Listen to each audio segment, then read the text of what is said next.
Hey, brothers and sisters. I wanted to come on here for one to address a few things and two to give a quick encouragement. Um, so, if you haven't been keeping up with what's going on in the Grace community these past few days, a lot of division, bickering, arguing, and most of these arguments are over secondary things, things that are not, you know, a salvation issue, and some people are making it a salvation issue. But let me tell you this, amongst this whole division that's going on in the grace community, the body of Christ is divided and people are choosing one side or another. But let me tell you this is all an attack from the enemy itself because he loves dividing for what God has put together. He loves destroying or trying to destroy what God has put together. And why does he want to divide the body of Christ? Well, it's always so simple. We are supposed to lead people to Christ. We are supposed to be fishers of men, to lead one another to Christ. That is what we are supposed to do. And if we are divided amongst ourselves, then we are not, leading people to Christ, but we are focusing on the arguments that other people are making. So that is why the enemy wants us to be divided, because he wants us to be less effective for the kingdom. He wants us to be divided. He wants us to argue amongst each other.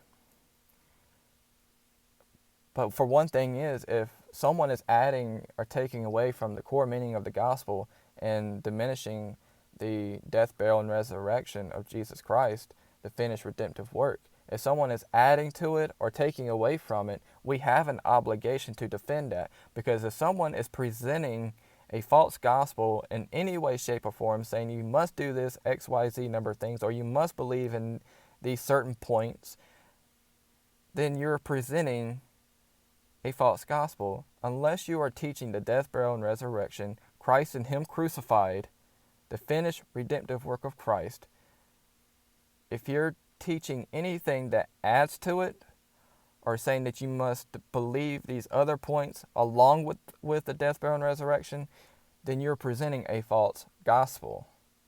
Because you don't need to believe in any other point to be saved but the death, burial, and resurrection. That it's all sufficient, that Christ died shedding His precious blood on the cross of Calvary, paying the sin debt once and for all, past, present, and future sins, that He was buried, and on the third day He rose again. And once you believe that, you are saved and sealed until the day of redemption. That's it. That's the gospel. If anyone adds to it, then we have an obligation to defend that. Paul did. Paul rebuked Peter for when he was teaching a false gospel.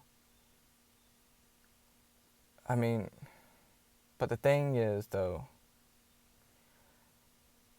we need to get over arguing like children on a playground over secondary issues. It doesn't matter if someone doesn't believe hell is eternal or not. That doesn't make them a false teacher. If they are teaching grace through faith in Christ alone, they are our brother or sister in Christ. Whether or not their views on hell, because let me tell you this, hell was not created for us. Hell was created for Satan and his angels. So why does it matter on why do we believe hell is eternal or not if it's not created for the believer? It doesn't matter. And it doesn't matter if you believe in a pre, post, or mid-trib rapture. As long as you believe grace through faith alone, then you are still our brother and sister in Christ. No matter, your secondary beliefs, whether if it's the view on the rapture or view on if hell is eternal. Because hell is not created for us. It was created for Satan and his angels. Now, for granted, if people die and they are an unbeliever, I personally believe that they will go to hell as an eternal punishment. But I don't drive these points in order to have someone get saved. And I'm not going to harass people, those who might who might believe in the anything that's contrary to my secondary beliefs, whether if they believe post-trib, mid-trib rapture, because I believe in a pre-trib. I believe in that hell is eternal, and I believe in a pre-trib rapture. But if someone believes something different than I believe, as long as we believe and come to an agreement on the gospel, then that still makes us brothers and sisters in Christ. We just don't believe on, we just agree to disagree on secondary beliefs. But that's okay. We're not going to go harassing someone else. As long as they're preaching the correct gospel, that's all that matters. We're not going to go harass people because they believe secondary beliefs here. We need to throw out the childish arguments.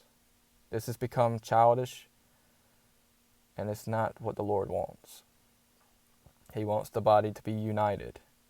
He wants the body to go out and preach the gospel, because we want to see as many people saved in these final moments. Because all of this is brought on by the enemy himself. He wants to see the body divided. Why? Because it makes us less effective for the kingdom, because we're not putting our focus on what we need to be focusing on. We are focusing on childish arguments. So brothers and sisters, I implore you, if someone is not being edifying and they just are continually going on with these arguments and the drama, then I say this: run from them, because they're not building you up. They are not edifying you with the word. They're not putting their focus where it needs to be. Their priority is to try to win an argument that doesn't even need to be won, because it's not a necessary thing. Because they are making a big deal about secondary beliefs. Because we need to keep our focus on Christ and what's going on, and the fact that we need to rejoice, because soon and very soon Christ is coming for his bride. We don't need him to find us arguing amongst each other, but to try to build one another up, keep each other edified, to keep each other encouraged. Because all of this is an attack from the enemy. I mean, look what's going on. I've been looking all over, and it's not just me, it's other brothers and sisters I keep in contact with. And I've been seeing a lot of people get really heavily attacked by the enemy in these final moments. And that just makes it even more clear that we are at the end. We are going to soon and very soon see Christ come for his bride. And that's why he's dividing the body. He's dividing the body to make the body less effective for the kingdom. So I come to, implore each and every one of you, if you're involved with what's going on, and if you're divided, and people are trying to make you pick sides, let me tell you this. You're not obligated to pick sides, but let me tell you this. Pick the side that teaches the right gospel, pick the side that continues to edify you, that continues to encourage you, that continues to build you up and not tear you down, not to bring drama, not always talking about drama, because let me tell you this whole drama is an attack from the enemy, and that's what he wants you to keep focused on. So this is the only video and the last video I will ever make on what's going on in the Grace community, because we need to come together. We need to be united. We need to be there for each other. We don't need to be tearing each other apart. Because why? Because why is that? Because we need to be united and to reach the lost and dying world, and not arguing amongst each other for secondary beliefs. Because this is like children on a playground. I can understand children arguing like this, but the thing is, though, we are taking secondary things and making an argument about it for no apparent reason. And I know it's from the enemy, because we don't wrestle against flesh, but of powers and principalities. We wrestle against the enemy. He's to blame at this, but we must encourage one another. We must build each other up. We must be edifying to one another. We don't need to be arguing anymore. We need to be united. But if you are teaching anything that adds or takes away from the core meaning of the gospel, then we have an obligation to defend that, because we are supposed to defend the gospel.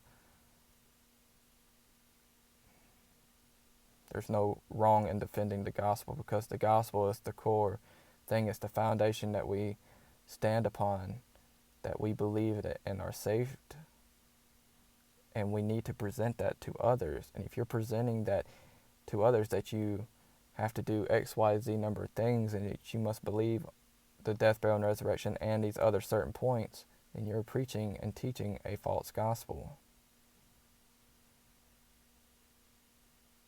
But it's time to unite, brothers and sisters. It's time to unite as one body to reach the lost and dying world. It's time for us to stop focusing on an argument and focusing on the lost here, and boldly proclaim and preach the gospel, and to keep looking up, for our redemption draweth nigh. Brothers and sisters, I love you all. I hope you have an awesome rest of your day. God bless.